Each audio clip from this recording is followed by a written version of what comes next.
On a interrogé le ministre des Transports sur la situation en Haute-Vienne. Je vais parler de la ligne de train vers Paris qui ne fonctionne pas ou mal. Pour aller à Angoulême ou pour aller à Clermont, le fait qu'il n'y ait soit pas de train, soit qu'il n'y ait plus de train et qu'il y en a qui se mobilisent d'ailleurs en même temps. Je lui ai parlé aussi évidemment de la gratuité des transports que je défends depuis un moment sur Limoges en lui expliquant est-ce qu'il y a un plan pour qu'il y ait plus de bus pour faire en sorte qu'on puisse passer à la gratuité. Et je l'ai interrogé sur les RER métropolitains. Emmanuel Macron, il avait dit on va débloquer un plan pour qu'il y ait des RER comme ce qu'il y a à Paris, mais dans toutes les villes, pour que les villes centres soient en lien avec les villes un peu périphériques. À la base, quand il y a eu ce texte, ça concernait que les très grandes villes. Et avec Manon Meunier, ma collègue de Haute-Vienne, on s'était battu pour que des villes comme Limoges puissent être intégrées au dispositif. Vous êtes venu au Palais-sur-Vienne, on cherche à avoir une halte. Il y a des liaisons qui sont coupées, par exemple, vers l'ouest de la Haute-Vienne. Quand vous allez vers le sud, vers Émoutier, vous avez des trains qui sont mis en danger. Aujourd'hui, nous, on aimerait que cet argent-là profite justement à faire en sorte qu'il y ait des investissements et à ce que les Hauts-Viennois, ou même dans le Limousin, ou même dans d'autres villes, puissent justement profiter de tous ces investissements de l'État. Parce que sinon, tout va partir à Bordeaux. Tout va partir à Bordeaux et à Limoges, on n'aura pas grand-chose. Et l'amendement, il est passé. Au Sénat, il a été un peu raboté dans tous les sens, mais bref, tout le monde y a plutôt accès. Et pourtant, malgré le fait qu'à Limoges, il y a l'association Tram-Train Bon Sens Paysan qui défend aujourd'hui d'avoir un RER métropolitain, le fait que tu es le maire du Palais-sur-Vienne, Ludovic Géraudy, qui défend à fond le fait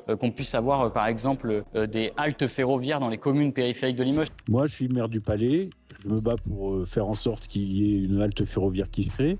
J'ai 15 allers-retours minimum de TER par jour. Il y en a bien quelques-uns qui pourraient s'arrêter et prendre des Palaisiens qui seraient à 5 minutes de Limoges. À Boisseuil-le-Vigin, je pense qu'on pourrait faire quelque chose. À Condat, il y a quelque chose à faire. À Couzex, il y a quelque chose à faire. Et pourquoi il n'y a toujours rien? Je réinterroge donc le ministre à ce sujet. Par exemple, en Nouvelle-Aquitaine, il y a des RER métropolitains à Bordeaux ou sur la côte basque, mais Limoges, elle, n'a pas accès aux RER métropolitains. Il n'y a pas de possibilité de connecter la ville-centre avec les zones périurbaines. Est-ce qu'il ne faudrait pas envisager aussi un ciblage pour les communes et les territoires qui ont le plus de difficultés, comme la Haute-Vienne, Limoges, pour avoir accès à des financements? Est-ce que Limoges a été labellisé CERM? Pas encore.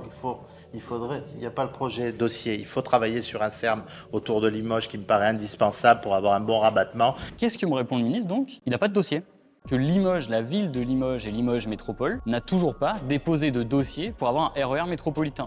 À Bordeaux, ils ont été retenus. Sur la côte basque, ils ont été retenus. Et la deuxième agglomération de Nouvelle-Aquitaine, celle de Limoges, il n'y a pas accès. Pourquoi? Parce que la ville de Limoges, apparemment, n'a pas déposé le dossier. Alors après, j'ai un peu cherché. Apparemment, c'est la région qui n'a pas validé le dossier parce qu'ils ont dit qu'il n'était pas tout à fait complet. Mais la ville de Limoges dit que Bon, bref, c'est le bazar. Bon, je vous dis ça pour vous tenir au courant de ce qui se passe dans l'Assemblée, mais aussi pour se dire que là, on a un immense boulot à faire tous ensemble. Il faut le faire dès maintenant pour faire en sorte que on puisse avoir accès enfin à ce RER métropolitain. Et puis aussi, évidemment, se le dire qu'on a des échéances électorales qui arrivent sur les municipales. Il faut que tout le monde se motive, se bouge. Qu'est-ce qu'on veut faire ensemble? On peut faire ce RER métropolitain et faire en sorte que les gens qui vivent dans les villes périurbaines autour de Limoges puissent être reliés à Limoges plus facilement.